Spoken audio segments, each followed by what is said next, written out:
The age of lawlessness is over, and Star Wars is here, meaning it was about time I get on my alt and unlock the level 100 outfit Mortal Kombat Sub-Zero in one day. If you're new here, I've been doing this since Chapter 3, so make sure to check out the other videos in this series, and remember to subscribe so you don't miss any in the future. These videos are inspired by Luke TheNotable, and with that, I'm gonna take a second to complain again. Fortnite, we need to talk. Why is the normal style for the pickle glider at like level 170? Why is it now level 170 for bonus rewards? What is going on? And with that, let's start. Upon logging in, I went through several free rewards from account linking. Using code Zeywerks, I subscribed to Fortnite Crew for the day, so I'll be completing every other pass on the side. And isn't that just fun? This time, I won't be buying the 25 reward bonus, so it's full level 1 to 100. With all that said, it's finally time to begin with the side modes. I know all I can ever say about rocket racing is negative,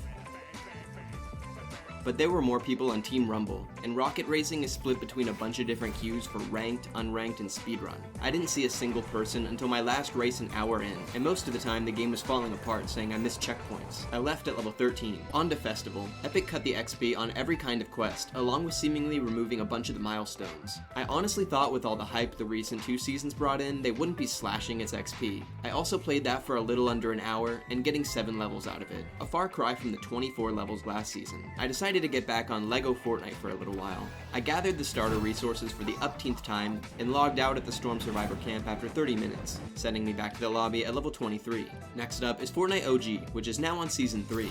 Game 1, I dropped Lucky Landing in order to discover it for a quest. This is also where I remembered you can now pin a bunch of challenges at once. While popping a big shield, John Wick took out John Wick the Man. OG Game 2, you can already see the effects of allowing the infinite pinned quests. I started out by summiting a mountain, dancing at a forbidden location, and using a portafort, before damaging a player for only 14 health and killing them, but soon being taken out by the player who likely got them so low to begin with. Dropping at the Metal Llama for OG Game 3, I rained down bullets on the citizens of Junk Junction, and danced on their graves. I took down a player, and made my way up to another mountaintop, then to my last forbidden dance spot. As I reached the final summit, it came down to the top 10. I watched a player below survive fight after fight, only falling to make the game a 1v1.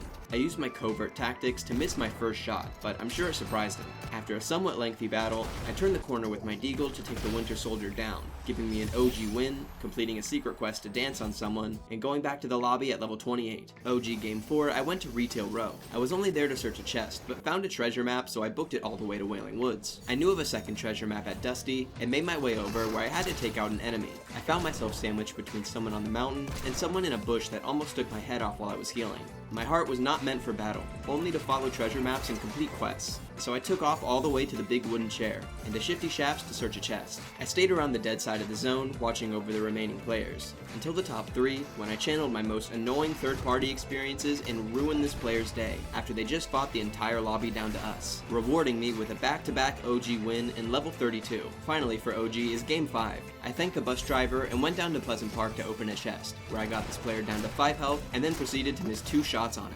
Next up is Reload. Like usual, I'm playing squad fill, and this time my teams didn't all keep leaving on me. Not much to say since the challenges are all just to play the game. I racked up a decent number of eliminations, accidentally got my teammate killed, and lost 3rd place. Reload Game 2, I'm on Oasis. Our team took out a player carrying the mythic goldfish, so I knew I'd have to keep it with me. It came down to a solo squad, and after knocking one, my mythic goldfish just didn't throw fast enough. On to the new Chapter 2 map for Reload Game 3. I prefer the lighting on this one much more than Venture. There were a lot of good players in this game, and my team would go down in 4th place, sending me back to the lobby at level 40. Finally, it's time for Game 1. I opted to start out with Team Rumble because Bank Heist and Black Market still work fine.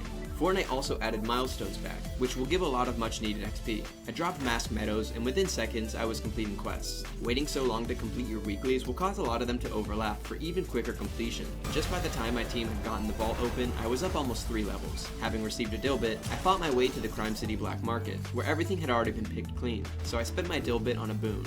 I completed an insane amount of challenges during this game. Just to name a few, I rode back and forth on a grind rail, gained shields, spent bars, and traveled distance while airborne. Once the main fighting began, I continued to complete several different combat challenges, no matter what I used, from what distance. We lost the game, but the amount of challenges that I completed sent me all the way to level 50. Continuing the Team Rumble streak for Game 2, this time I'm robbing the Seaport City Vault. I flew throughout the zone to the Meadow Black Market, and decided to purchase the Lawless Stink Rifle. I never would have guessed how terrible I'd be with it, though before long I got a 3rd elimination with it that completed like 3 quests. I was trying to destroy a vehicle with the thermite, but didn't find a single one until literally the last second. Game MK3 were finally in solos. I looked at the ominous glowing beam, and then to the Death Star looming in the sky, and made my way to the drop spot. There were a lot of people here to watch that cutscene, and the fighting was near constant. I came here to start the story quest, but got distracted by the average zero build player, who has every movement item and just runs away. Just after eliminating them, I was sniped, and then that person was sniped, while another person was in a car coming in the distance. Honestly, glad I'm not in that situation anymore. I attempted to hot drop the Crime City Black Market in Game 4. I needed to talk to Skillet to progress my story quest line, and shoot off the only other player inside. I accidentally swung at Skillet and had to hide from him for a while. In Crime City, I finished my vehicle thermite challenge, and got the jump on that same player from earlier, who just kept using impulse after impulse to run away, eventually losing me completely. I got so angry at the thought of them getting away, that I ran up to where I thought they'd be, only to find a different player with full health, who sent me back to the lobby at level 58. My story quest asked me to open a vault for Game 5, so I went back into Team Rumble to complete that. After my first respawn, I flew down to the Gold River to complete a few different Gold Rush challenges, and to buy from an Outlaw vending machine. I purchased the Lawless Shockwave rocket launcher and had way too much fun with it. I did not use the exotics as much as I'd like to this season. I completed acquiring accolades, and at the very last second, hit my last opponent while sliding. After returning to the lobby, I had now finished the music and LEGO Pass, and reached level 64. Game 6, I'm still in Team Rumble, landing at Outlaw Oasis to sabotage payphones, and searching my first jewelry case. Later in the circle, I managed to get a mythic sniper from a supply drop that I used throughout the match to decimate the enemy team. I completed damage with the collateral AR, and damage under Gold Rush, and finishing the game by buying from the last black market. After that game, I was rewarded with the red pickle chip glider. Good thing that the default style is at level 170, and therefore this account will never have it. Back in solos for Game 7, me and a couple others were bouncing around on Spawn Island. I dropped Demon's Dojo, which was heavily contested.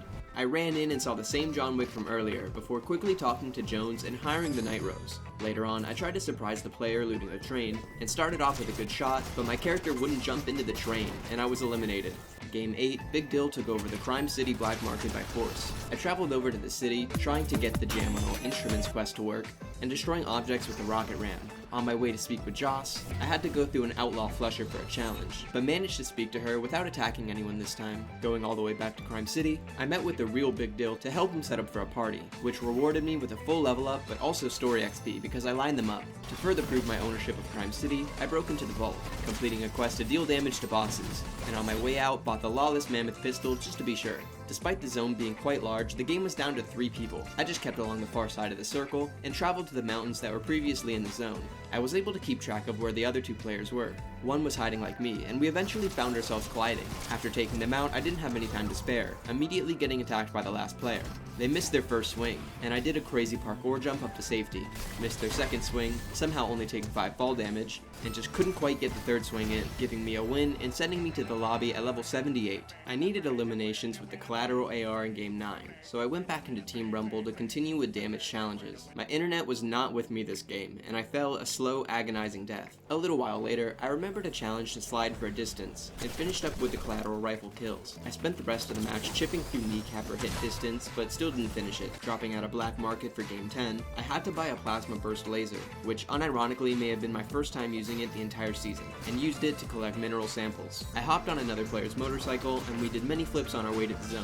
Using the opportunity, I got a lot of damage in while on a vehicle, and that overlapped with damage on a bike. Game 11 was where I finally made the discovery that I could not open Outlaw chests for not having a rare keycard. I had to pull my teammate over and kindly request them to open the chest and give me the Brutus minigun. This was a very kind thing of them to do. I completed a shadow briefing for the story challenges, followed by spending gold at a black market, which, by the way, I thought all seasons were called Dill stores, I don't know why, until my story quest required me to open an Outlaw chest with a rare keycard, so I was at an impasse until I upgraded my card. Using the Brutus minigun, I was able to complete another Outlaw Midas quest, and at long last finished the kneecapper distance. After all the fighting was over, I finished up at level 84. Back in solos for Game 12, I went to Crime City, upgraded to the uncommon keycard, and then I tried to play creative on a tycoon, but the XP turnout was terrible, so after 15 minutes I was out at level 85. Game 13, I'm robbing banks in Team Rumble, trying to grind out the Outlaw keycard quest and continue with the story, since at this point I'm almost completely out of weeklies. And speaking of, later that game, I finished damage on a motorcycle.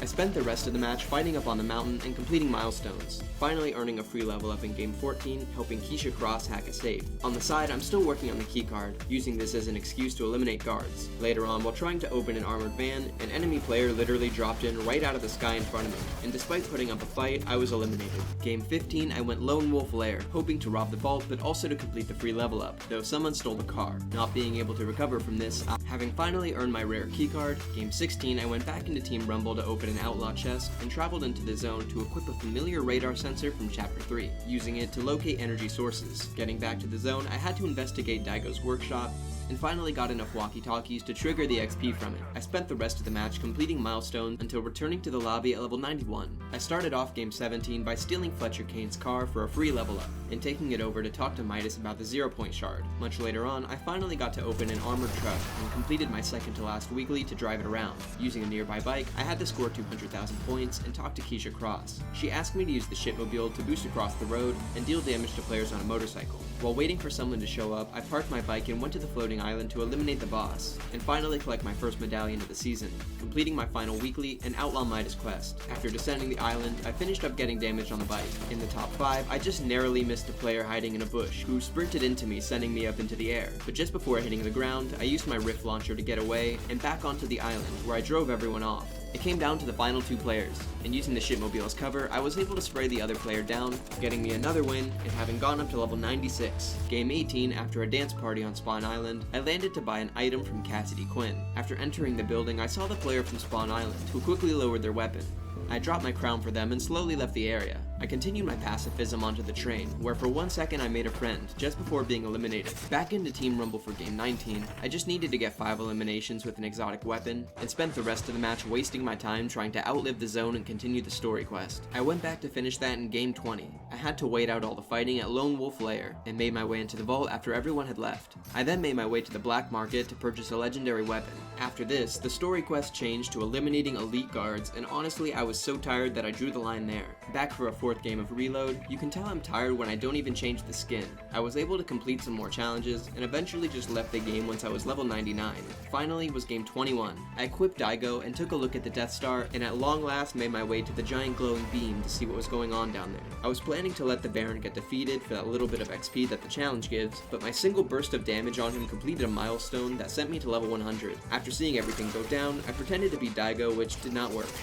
I went back to the lobby, finally unlocking the end of season cinematic and unlocking the Mortal Kombat 3 Sub-Zero, showing it's once again possible to unlock the level 100 outfit in one day. With that, I said goodbye to Fortnite crew and got ready for the Star Wars season. I've been really fed up with the way Fortnite's been handling the Battle Pass lately, especially with the way they handle bonus rewards and splitting up cosmetic sets. After I recorded these videos, I like to use the little bit of time remaining to go back on and get the bonus rewards on that account, but that's something I can just no longer do. To me, nothing exemplifies it more than that stupid pickle chip glider. Day 1 of the season, I remember seeing that default style so high up in the bonus rewards, and I knew that they were just gonna keep making it worse. Next season's a short one, so expect the Emperor Palpatine video soon. Click or tap here to watch a video YouTube thinks you might like. I've been Zeywerks, and I'll see you all next time.